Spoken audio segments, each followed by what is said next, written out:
कबीरदास साहिब जी को परमात्मा ने ज्ञान दिया, उसमें क्या कह रहे हैं? बिन उपदेश अचंभ है, क्यों जीवित है प्राण, और भक्ति बिना का ठोर है, ये नर नहीं पाषाण।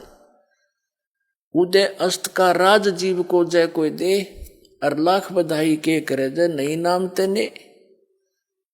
अब क्या बताना चाहते हैं कि ये जीव मनुष्य जीवन पा करके भक्ति नहीं कर रहे, उपदेश नहीं ले रखा, ये किस आधार से जीवित है, किसको आधार मानकर जिंदा है? अगर इस ज्ञान को सुनकर ये इधर नहीं आते हैं उपदेश लेने, तो ये आदमी नहीं, ये पत्थर दिल हो गए। इनके पाप कर्मों के कारण इनके ऊपर पत्थर हो गए, ये पत्थर हो गए, इंसान नहीं है। जो इतना किस लिए जी रहे?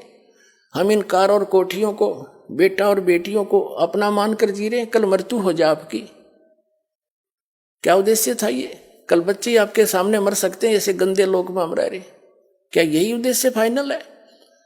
कहते इस भक्ति बिना कहाँ ठोर है, ये नर नहीं पाषाण। तो यहां क्या बताना चाहते हैं? अपना आत्मा परमात्मा हमारे लिए कितना दुख उठा रहे हैं।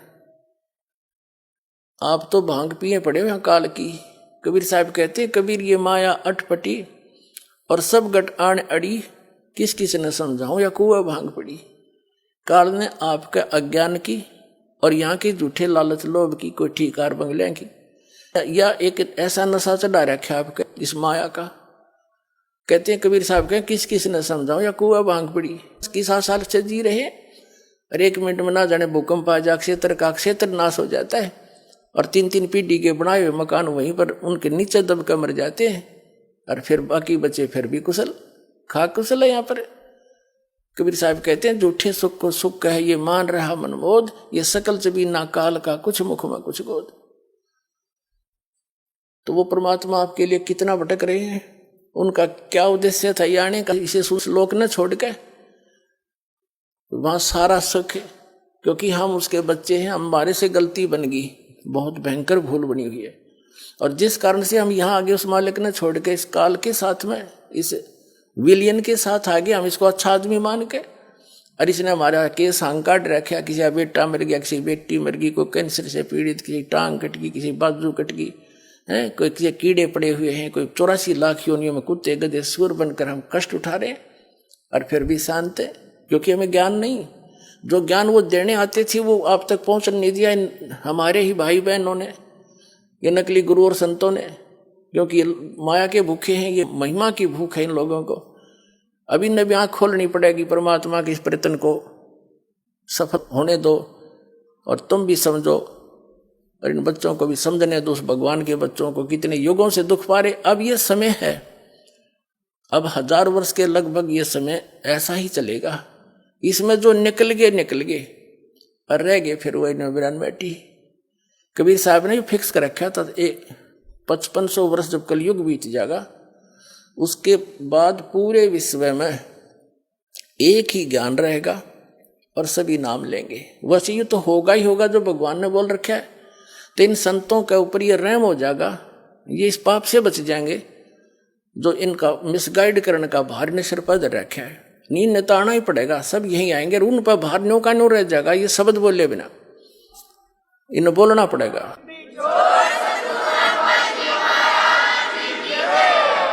अब हमारे भगवान, हमारे पिता, हमसे गलती बन गई। कहते हैं, कोटिक अवगुण बालक करही, पिता एक चित नहीं धरही। हमने उनको पीटा, उनको बड़ुआ कहा, उस पर तोप के गोले चलाए, पत्थर मारे। वो भी तो सारे उसी के बच्चे थे जो हिंदू और मुसलमान वहाँ खड़े थे। अब काल ने हमारे को डिवाइड करके एक दूसरे का दुश्मन बना रखा है, ताकि ये भगवान के निकट ना चले जा, अपनी अपनी साधनाओं को उत्तम मानकर एक दूसरे के साथ मत्था पचाई करते रहे और भूल जा भगवान को।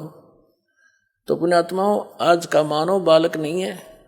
परमात्मा ने शिक्षा इसीलिए दी है तो भगवान पहचान सको आप, ना इसकी कति हो सकता नहीं है। चीज ने बेईमान बना दिए हम और बकवादी बना दिए। आप देखो इन बड़े बड़े शहरों में नौकरियां उच्च घराना की लड़की हैं, वह नंगी न ढकी ऐसे सरेआम घूमती हैं। तो यही विकास है क्या?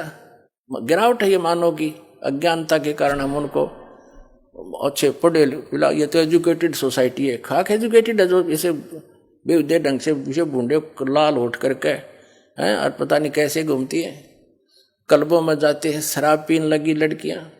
तो इस शिक्षा ने ये दिया हमारे को, नाचना गाना ये टेलीविजनों के माध्यम से सारी कोरी बकवाद भरी जा रही है। अब इसको समाप्त किया जाएगा इस ज्ञान से। इन टीवियों के ऊपर एक दिन वो आएगा, पूरा सत्संग मालिक का चला करेगा, ये बकवाद बंद हो जाएंगी। वो दिन दूर नहीं है, छक लिया हम इसको सुन सुनकर। ये कोई काम है? बेटी नाच रही है, बाप नाच रहा है, डीजे बाज रहा है। ये तो बेहुदे लोग करा करते, जो श्रेयाम करते उसका बकल तार दिया करते थे।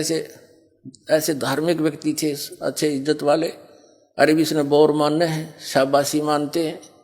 तो ये किसने दिया? इस शिक्षा ने, टीवी ने दिया हमारे को।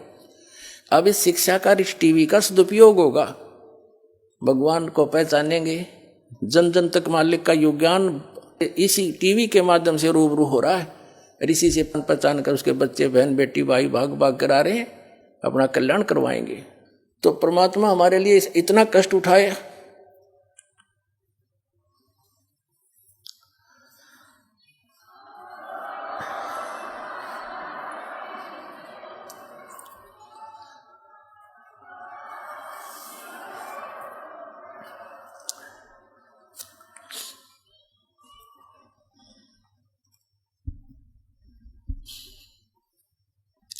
और हम उनको पहचान नहीं रहे हैं, ये हमारी बहुत बड़ी भूल है। इस भूल को अब समाप्त करो। असंख्य युग हो गए यहाँ धक्के खाते हैं। परमात्मा कहते हैं कोट जन्म तन भरमत हो गए, कुछ नहीं हाथ लगा रे, कुकर सुकर खरबया बोरे, कौआ हंस बगारे।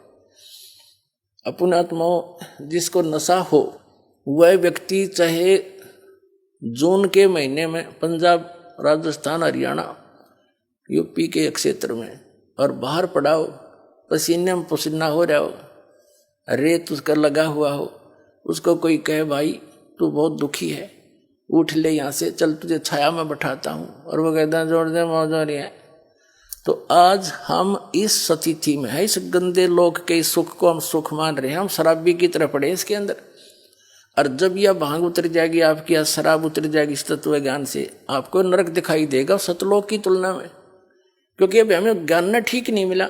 सतलोक में कहते हैं प्रकाश ही प्रकाश है, आत्मा उसमें जाकर मिल जाती है जैसे बूंद समंदर में, और कुछ लोग के प्रकाश ही प्रकाश है, वो अमरलोक है और वो सतपुरुष है, और उसमें बिंदु की तरह आत्मा भटकती है। ये कोई ज्ञान है? क्या रुचि बनेगी वहां जाने की? और जिन महापुरुषों ने परमात्मा को देखा, अपने गवाह बना के मालिक ने वापस छोड़ा, उन्होंने सारी सच्ची बताई है। वहाँ ऐसा ही सृष्टि है, वो शरीर ऐसा नहीं है, वो बगैर नाड़ी तंत्र का शरीर है, उसमें वृद्ध अवस्था नहीं होती। वहाँ सतलोक एक पृथ्वी है, सफ़ेद उसका कलर है, जैसे रेई देखी हो आपने, उसमें सफ़ेद मिट्टी हो जाती है। तो वो परमात्मा की वहाँ सफ़ेद मिट्टी है, लेकिन वो रेही नहीं, गजब की बहुत ज़्यादा चमकीली है, जैसे बालू रेत है कि किसी तरह का, इस तरह की वह पृथ्वी अलग है, सफ़ेद है, चमकदार है, और वहाँ पर सब सृष्टि है, बाग बगीचे हैं, हीरे पन्नों के वहाँ पहाड़ हैं, यहाँ तो पत्थरों के पहाड़ हैं, और गंगा जैसी दरिया वहाँ पर हजारों बह रही है। वो जल कभी खराब नहीं होता। इस गंदे लोक में ये गंगा दरिया का जल यही खराब नहीं होता। ये एक सैंपल दे रखा परमात्मा ने, अपने सतलोक से भेज रखी है, और वो आपके लिए, कि विश्वास हो जाए कि वहाँ ऐसे मटेरियल है, वहाँ ऐसे पदार्थ हैं, कभी नष्ट नहीं होते। तो उसको छोड़कर तुम यहाँ आ गए, उस सुख को देखकर ही हम उसको परिचित होकर वहाँ रुचि बनेगी। अब जैसे किसी का गांव में छोटा सा प्लाट हो, और उसने चंडीगढ़ के में को प्लाट बता दे कि वहाँ ऐसा चल मैं तुझे इस तरह मिलता है, ये फार्म भर दे, कौन ना भरेगा? क्योंकि वो देख चुका है। तो मिनट में भरे, फटाफट जा बैठे उठे छोड़ के उस गाँव वाले छोटे से घर ने। तो ऐसे ही जब आपको इतना ही विश्वास दास दिला देगा कि सचमुच वो ऐसा है, तो आपकी अपने आप रुचि बनेगी। या तो आपका रहना नहीं, चाहे करोड़पति है, चाहे 20 कोठी बना रहा है, 1 मिनट में मृत्यु होगी, कुत्ता बनकर उस कोठी के बाहर बैठा पाओगा। तो ये अपनी कैसे हुई? ये तो मूर्ख बना रखे अपने को। तो ये आपका विश्वास होगा इस बात का। नमस्कार जी। नमस्कार जी। क्या नाम है जी आपका? शीला दासी, बहन जी कहाँ से आए हैं आप? जनकपुरी, न्यू दिल्ली। बहन जी, तो क्या संत रामपाल जी से नाम दीक्षा लेने के बाद आपको कोई लाभ प्राप्त हुए? हाँ, मैंने 2009 में जब नाम लिया संत रामपाल जी महाराज जी से, तभी मुझे आराम आ गया। मेरे को बहुत 18-20 साल से मतलब माइग्रेन था, बहुत ज़्यादा था। मैं सेराडोन की 10 गोलियां डेली खाती थी और उसमें मेरे धीरे धीरे गोलियां कम हो गई और आराम आ गया। जैसे ही मैं आश्रम में गई 2010 में, मैंने संत रामपाल जी महाराज से प्रार्थना की, परमात्मा मेरे बहुत सिर में दर्द रहता है, आशीर्वाद दिया मालिक ने। तभी संत रामपाल जी महाराज के उस आशीर्वाद से ही मेरे सर का दर्द उस दिन के बाद आज तक हुआ नहीं है। और लाभ ये है कि मैंने हाउस लोन लेके मकान बनाया था, मेरे किस्त टूट गई थी, SBI बैंक से ले रखा था और वह नोटिस लगा गए थे मेरे घर को रिकवरी करने के लिए। जब भी मेरे पास कोई पैसा नहीं था, एक पैसा भी नहीं था, सिर्फ मेरा एक 100 गज का प्लाट सोनीपत में था और उसको वो बिक नहीं रहा था। बहुत कोशिश की थी कि बिल्कुल नहीं बिका था। फिर मैंने संत रामपाल जी महाराज से प्रार्थना लगाई कि मेरा प्लाट नहीं बिक रहा था, उसके लिए प्रार्थना लगाई। परमात्मा ने बोला कि बेटा बिक जाएगा, आशीर्वाद दे के बोला कि बेटा हो जाएगा काम। 10 दिन के ही अंदर मेरा प्लाट बिक गया और मैंने वो जो 11 लाख रुपये SBI बैंक के थे मेरे पास शेयर लोन के, वे मैंने जमा करा दिया और मेरा घर बिकने से बच गया। एक लाभ ये है कि मेरे पहले पति की डेथ हो गई थी और दूसरा पति मेरे देवर से शादी मेरी मतलब हुई थी। उसने मेरे को डेली ड्रिंक करता था, डेली मार पिटाई करता था, बहुत झगड़ा घर में करता था। यहाँ तक कि 25 नवंबर 2010 को मेरी गला मतलब दबा दिया था सूते का, इतना। और मैं जैसे आश्रम में जाती और तो वो जाने नहीं देता था, कहता था कि तुझे गोली मार दूंगा, ये कर दूंगा, बहुत उल्टा सीधा बोलता था। मैंने फिर संत रामपाल जी महाराज से प्रार्थना लगाई और उस दिन के बाद आज तक उसने मुझे हाथ तक नहीं लगाया है, वो बोला भी नहीं है मुख से मैं मार दूंगा। 8 साल हो गए हैं अब। और संत रामपाल जी महाराज ने आशीर्वाद दे के बोला था बेटा अब नहीं करेगा वो कुछ भी। उस दिन के बाद आज तक उसने कोई भी नहीं, मारन की दूर बात, अब गाली गलोच भी नहीं करता है, अब कुछ नहीं कहता है, वो आराम से मतलब रहता है। अब हमारे को नहीं रोकता, पहले हमें कुछ भी नहीं करने दिया करता, घर में जोत भी नहीं लगाने देता था। मैं आश्रम में जोत दे के आती थी, नहीं चुप बैठ रही थी तो कहता था तू मंत्र कराया, मंत्र कराया। इससे बात में मेरे साथ झगड़ा मार पिटाई करता था। मैं आरती नित्यनियम भी नहीं कर सकती थी, उनमें भी झगड़ा, बहुत झगड़ा करता था। अब संत रामपाल जी महाराज की दया से मैं आज बहुत सुख में हूँ। धन्यवाद बहन जी। सही।